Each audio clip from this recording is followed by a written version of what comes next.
Exodus 15:19 through Exodus 17:7. For the horses of Pharaoh with his chariots and his horsemen went into the sea, and the Lord brought back the waters of the sea on them. But the sons of Israel walked on dry land through the midst of the sea. Miriam the prophetess, Aaron's sister, took the tambourine in her hand, and all the women went out after her with tambourines and with dancing, and Miriam answered them, "Sing to the Lord, for he is highly exalted. The horse and his rider he has hurled into the sea." Then Moses led Israel from the Red Sea, and they went out into the wilderness of Shur. And they went 3 days in the wilderness, and found no water. When they came to Marah, they could not drink the waters of Marah, because they were bitter. For that reason it was named Marah. So the people grumbled at Moses, saying, "What are we to drink?" Then he cried out to the Lord, and showed him a tree, and he threw it into the waters, and the waters became sweet. There he made for them a statute and regulation, and there he tested them. And he said, "If you will listen carefully to the voice of the Lord your God, and do what is right in his sight, and listen to his commandments, and keep all his statutes, I will put none of the diseases on you which I have put on the Egyptians. For I, the Lord, am your healer." Then they went to Elim, where there were 12 springs of water and 70 date palms, and they camped there beside the water. Then they set out from Elim, and all the congregation of the sons of Israel came to the wilderness of Sin, which is between Elim and Sinai, on the 15th day of the 2nd month after their departure from the land of Egypt. But the whole congregation of the sons of Israel grumbled against Moses and Aaron in the wilderness. The sons of Israel said to them, "If we only had died by the Lord's hand in the land of Egypt, when we sat by the pots of meat, when we ate bread until we were full, for you have brought us out into this wilderness to kill this entire assembly with hunger." Then the Lord said to Moses, "Behold, I will rain bread from heaven for you, and the people shall go out and gather a day's portion every day, so that I may test them, whether or not they will walk in my instruction. On the 6th day, when they prepare what they bring in, it will be twice as much as they gather daily." So Moses said to all the sons of Israel, "At evening you will know that the Lord has brought you out of the land of Egypt, and in the morning you will see the glory of the Lord, for he hears your grumblings against the Lord. And what are we, that you grumble against us?" And Moses said, "This will happen when the Lord gives you meat to eat in the evening, and bread to the full in the morning. For the Lord hears your grumblings, which you grumble against him. And what are we? Your grumblings are not against us, but against the Lord." Then Moses said to Aaron, "Say to all the congregation of the sons of Israel, 'Come forward before the Lord, for he has heard your grumblings.'" And it came about, as Aaron spoke to the entire congregation of the sons of Israel, that they looked toward the wilderness, and behold, the glory of the Lord appeared in the cloud. And the Lord spoke to Moses, saying, "I have heard the grumblings of the sons of Israel. Speak to them, saying, 'At twilight you shall eat meat, and in the morning you shall be filled with bread, and you shall know that I am the Lord your God.'" So it came about at evening that the quails came up and covered the camp, and in the morning there was a layer of dew around the camp. When the layer of dew evaporated, behold, on the surface of the wilderness there was a fine flake-like thing, fine as frost on the ground. When the sons of Israel saw it, they said to one another, "What is it?" For they did not know what it was. And Moses said to them, "It is the bread which the Lord has given you to eat. This is what the Lord has commanded. Everyone gather as much as he will eat. You shall take an omer apiece, according to the number of people each of you has in his tent." The sons of Israel did so, and some gathered much and some little. When they measured it by the omer, the one who had gathered much did not have too much, and the one who had gathered little did not have too little. Everyone gathered as much as he would eat. Moses said to them, "No one is to leave any of it until morning." But they did not listen to Moses, and some left part of it until morning, and it bred worms and stank, and Moses was angry with them. They gathered it morning by morning, everyone as much as he would eat, but when the sun became hot, it would melt. Now on the 6th day they gathered twice as much bread, 2 omers for each one. When all the leaders of the congregation came and told Moses, then he said to them, "This is what the Lord meant. Tomorrow is a Sabbath observance, a holy Sabbath to the Lord. Bake what you will bake, and boil what you will boil, and all that is left over put aside to be kept until morning." So they put it aside until morning, as Moses had ordered, and it did not stink, nor was there a maggot in it. Then Moses said, "Eat it today, for today is a Sabbath to the Lord. Today you will not find it in the field. 6 days you shall gather it, but on the 7th day, the Sabbath, there will be none." Yet it came about on the 7th day that some of the people went out to gather, but they found none. Then the Lord said to Moses, "How long do you refuse to keep my commandments and my instructions? See, the Lord has given you the Sabbath. For that reason he gives you bread for 2 days on the 6th day. Remain, everyone, in his place. No one is to leave his place on the 7th day." So the people rested on the 7th day. And the house of Israel named the bread manna. And it was like coriander seed, white, and its taste like wafers with honey. Then Moses said, "This is what the Lord has commanded.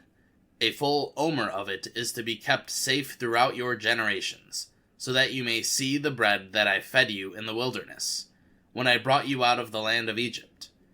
And Moses said to Aaron, "Take a jar, and put a full omer of manna in it, and place it before the Lord to be kept safe throughout your generations."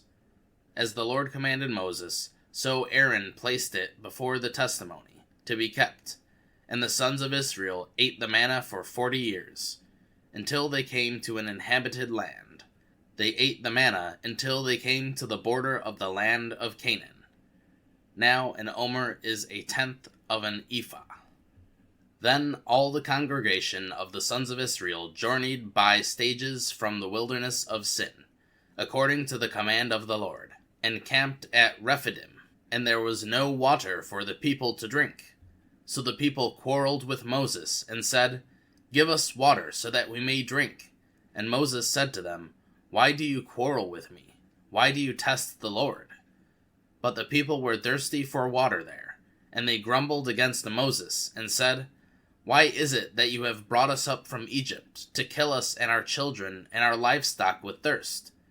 So Moses cried out to the Lord, saying, "What am I to do with this people? A little more, and they will stone me." Then the Lord said to Moses, "Pass before the people, and take with you some of the elders of Israel, and take in your hand your staff, with which you struck the Nile, and go. Behold, I will stand before you there, on the rocks at Horeb, and you shall strike the rock, and water will come out of it, so that the people may drink." And Moses did so in the sight of the elders of Israel. Then they named the place Massah and Meribah, because of the quarrel of the sons of Israel, and because they tested the Lord, saying, "Is the Lord among us or not?" Mark 5. They came to the other side of the sea, into the region of the Gerasenes. When he got out of the boat, immediately a man from the tombs with an unclean spirit met him. He lived among the tombs, and no one was able to bind him any more, not even with a chain, because he had often been bound with shackles and chains, and the chains had been torn apart by him, and the shackles broken into pieces, and no one was strong enough to subdue him. Constantly, night and day, he was screaming among the tombs and in the mountains, and cutting himself with stones. Seeing Jesus from a distance, he ran up and bowed down before him, and shouting with a loud voice, he said, "What business do you have with me, Jesus, Son of the Most High God? I implore you by God, do not torment me." for he had already been saying to him, "Come out of the man, you unclean spirit!" And he was asking him, "What is your name?" And he said to him, "My name is Legion, for we are many."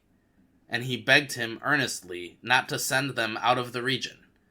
Now there was a large herd of pigs feeding nearby on the mountain. And the demons begged him, saying, "Send us into the pigs, so that we may enter them." Jesus gave them permission, and coming out, the unclean spirits entered the pigs, and the herd rushed down the steep bank into the sea, about 2,000 of them, and they were drowned in the sea. Their herdsmen ran away and reported it in the city and in the countryside, and the people came to see what it was that had happened.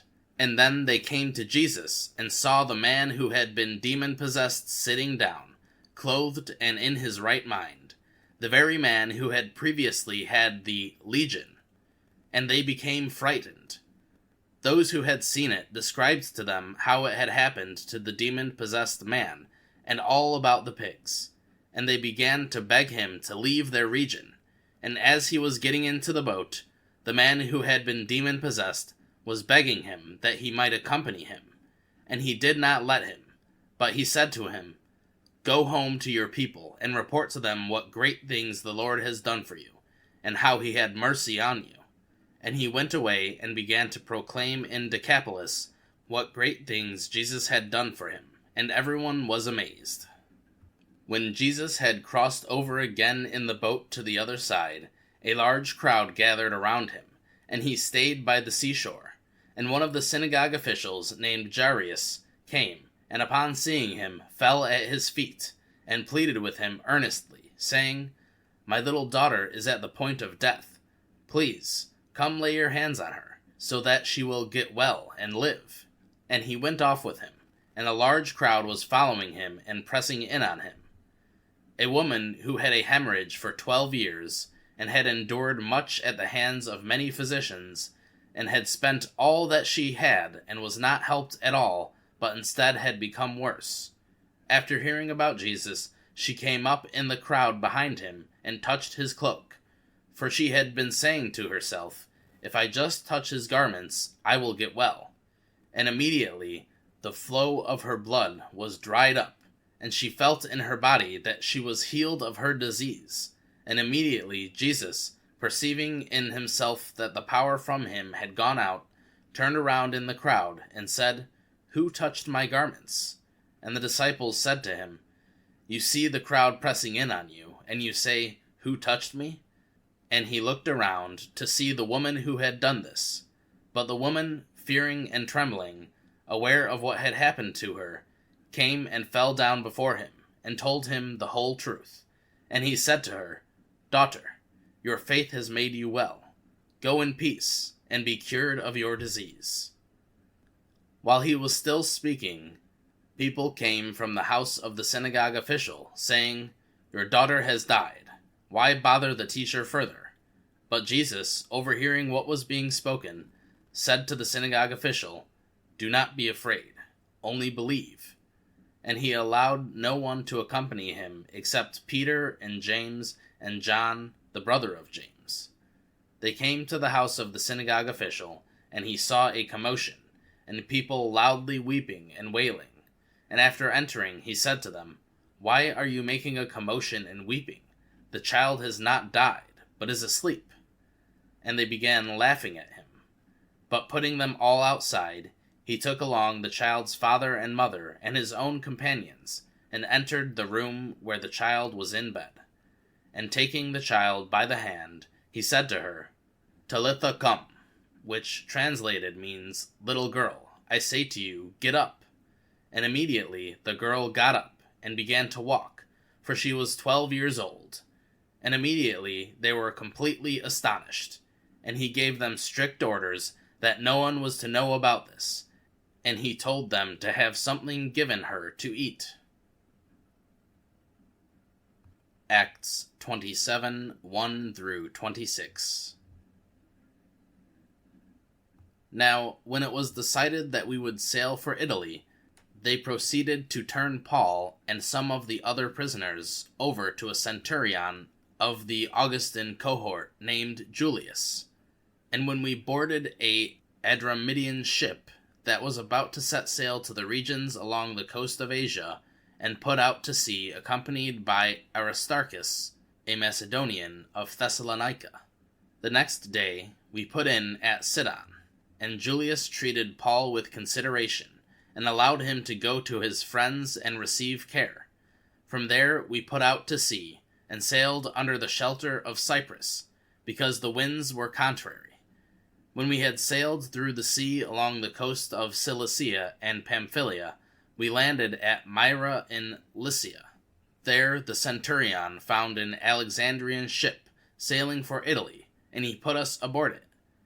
When we had sailed slowly for a good many days, and with difficulty had arrived off Cnidus, since the wind did not permit us to go farther, we sailed under the shelter of Crete, off Salmone, and with difficulty sailing past it, we came to a place called Fair Havens, near which was the city of Lasea. When considerable time had passed, and the voyage was now dangerous, since even the fast was already over, Paul started admonishing them, saying to them, Men, I perceive that the voyage will certainly be with damage and great loss, not only of the cargo and the ship, but also of our lives.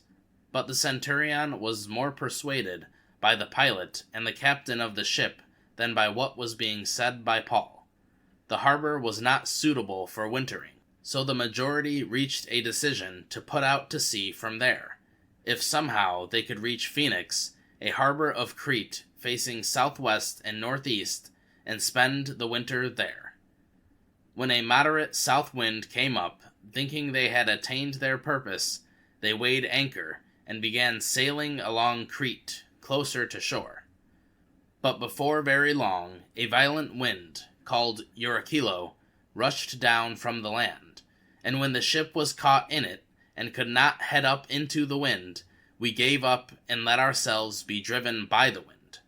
Running under the shelter of a small island called Cauda, we were able to get the ship's boat under control only with difficulty. After they had hoisted it up, they used supporting cables in undergirding the ship, and fearing that they might run aground on the shallows of Syrtis, they let down the sea anchor, and let themselves be driven along in this way.